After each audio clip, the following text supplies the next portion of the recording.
Hello everyone, कैसे हैं आप सब लोग। आज तक हमने पढ़ा है संज्ञा जो टॉपिक है वो हमने कंप्लीट कर लिया है, उसकी वर्कशीट भी हमने कंप्लीट कर ली है।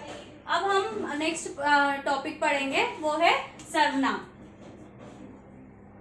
अगर आपको मेरे वीडियो संज्ञा के सर्वनाम के अच्छे लग रहे हैं तो आप प्लीज मेरे वीडियो को शेयर कीजिए, सब्सक्राइब कीजिए और लाइक कीजिए।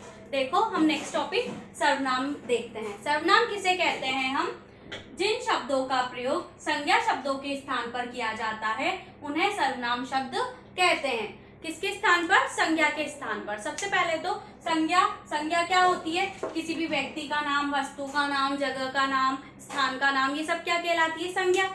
तो इन सबके स्थान पर हम बार बार ये रिपीट ना हो इसलिए हम जो शब्द यूज में लेते हैं, जो शब्द हम प्रयोग में लेते हैं, उन्हें हम क्या कहते हैं? सर्वनाम। देखो, कुछ सर्वनाम मैंने नीचे लिखे हैं, वो है जैसे यह, वह, तू, तुम, मैं, हम। इनको हम एक उदाहरण के माध्यम से देखते हैं। सर्वनाम शब्द क्या करते हैं?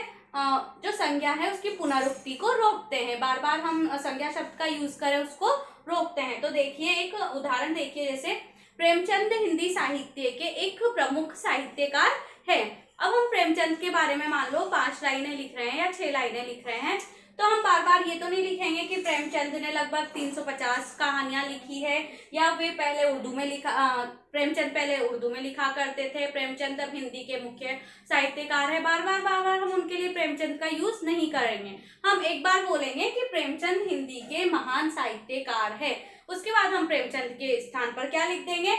जैसे उन्होंने 350 कहानियां लिखी है, आगे प्रेमचंद के स्थान पर हम यूज कर देंगे वे पहले उर्दू में लिखा करते थे, बाद में उन्होंने हिंदी भाषा में लिखना शुरू कर दिया।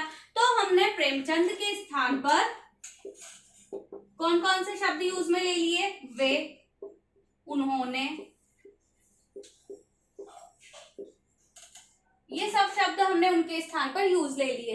तो प्रेमचंद के स्थान पर हमने जो जो शब्द प्रयोग में लिए वो सब क्या कहलाए? यहाँ पर सर्वनाम।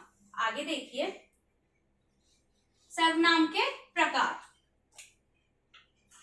मुख्य रूप से सर्वनाम कितने प्रकार के होते हैं?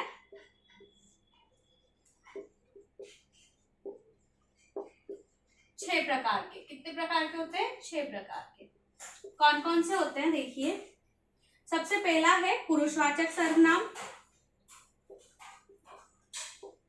पुरुषवाचक सर्वनाम। दूसरा है हमारा निश्चयवाचक सर्वनाम।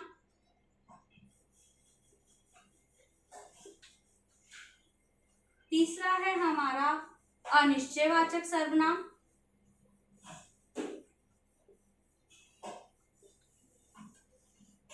चौथा है हमारा संबंधवाचक सर्वनाम।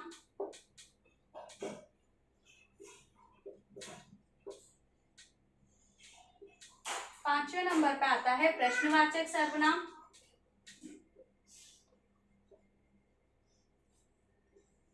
और लास्ट है हमारा निजवाचक सर्वनाम।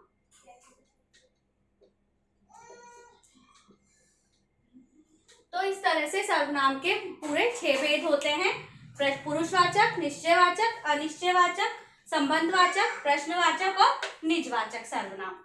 देखिए, हम सबसे पहले देखेंगे पुरुषवाचक सर्वनाम।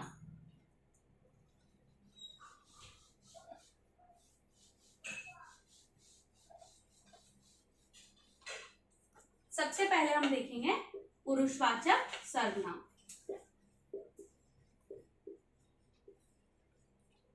एक एक सर्वनाम करके हम सारे सर्वनामों को डिटेल से पढ़ेंगे। पुरुषवाचक सर्वनाम किसे कहते हैं?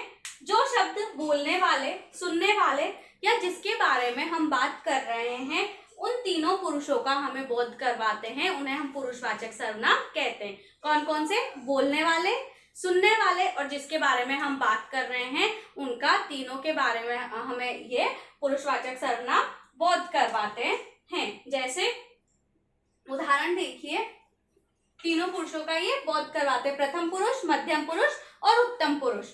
जैसे इसमें कौन कौन से शब्द आ जाते हैं? यह, वह, तू, तुम, मैंने, ये सब शब्द किसमें आ जाते हैं? पुरुषवाचक सर्वनाम में ये सब शब्द आ जाते हैं। उदाहरण देखिए इसका, मैं मेरे गांव में जा रहा हूं। अब मैंने बताया कि जो पुरुषवाचक सर्वनाम होते हैं उसमें बोलने वाला, सुनने वाला और जिसके बारे में हम बात कर रहे हैं वो तीनों पुरुष आ जाते हैं। तो देखिए, मैं मेरे गांव में जा रहा हूँ, यहाँ पर मैं मतलब जो बोलने वाला है वो किस शब्द के माध्यम से हमारे पास आ रहा है, मैं के माध्यम से हमारे पास आ रहा है। तो यहाँ पर क्या हो गया, बोलने वाला तो मैं के माध्यम से आ रहा है, इसलिए इसमें कौन सा सर्वनाम हो जाएगा, पुरुषवाचक सर्वनाम हो जाएगा। सेकंड देखिए, वहां मेरे भाई रहते हैं। सेकंड लाइन हमने उसकी लिखी कि वहां मेरे भाई रहते हैं। कहाँ, अब किसके बारे में बात कर रहे हैं हम यहाँ पर, मेरे भाई। तो दूसरा यहाँ पर क्या उदाहरण क्या सर्वनाम हो जाएगा, मेरे। क्यों, क्योंकि जिसके बारे में हम बात कर रहे हैं वो भी पुरुषवाचक सर्वनाम में आता है, तो यहाँ पर मेरे शब्द भी पुरुषवाचक सर्वनाम में आ जाएगा। देखिए, पुरुषवाचक सर्वनाम यहाँ पर इसमें जिसके बारे में हम बात कर रहे हैं, जो बोलता है, और जिसके बारे में हम बात कर रहे हैं जो बोलता है और बोलने वाला, तीनों पुरुष यहाँ पर पुरुषवाचक सर्वनाम में आ जाते हैं। उसके लिए यहाँ पर ये जो हमें शब्द दिए गए, यह, वह, तू, तुम, मैंने, मेरे, ये शब्द हमें ध्यान में रखने हैं, जिसके माध्यम से हम उस सर्वनाम को आसानी से समझ सकते हैं। और उदाहरण है, मैं मेरे गांव में रहता हूँ, तो यहाँ पर क्या आ जाएगा, मैं। आज के लिए इतना ही। नेक्स्ट वीडियो में हम इसका उदाहरण देखेंगे, निश्चयवाचक सर्वनाम और अनिश्चयवाचक सर्वनाम। अगर आपको मेरा वीडियो पसंद आ रहा है तो उसे लाइक, सब्सक्राइब जरूर कीजिए। Thank you.